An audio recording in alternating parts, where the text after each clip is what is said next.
हे पोचली का? किती झाली मजुरी? तोंडाने बोल ना. झालं साहेब.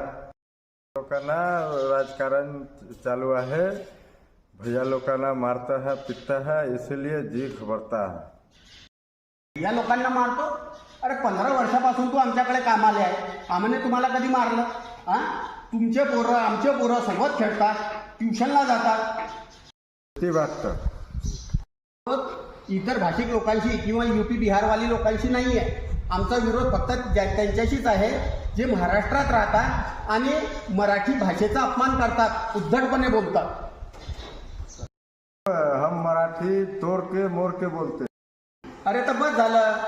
आम्ही तुम्हाला मराठी भाषा जर तोडकी मोडकी असली तर चालेल. आम्ही जर तुम्हाला काही बाराखडी थोडी म्हणायला सांगतो त्याच्या. आणि हां, हे मराठी भाषेचं राजकारण नाही आहे. हे मराठी माणसाच्या अस्मितेचा आणि भावनेचा विषय आहे. जय महाराष्ट्र.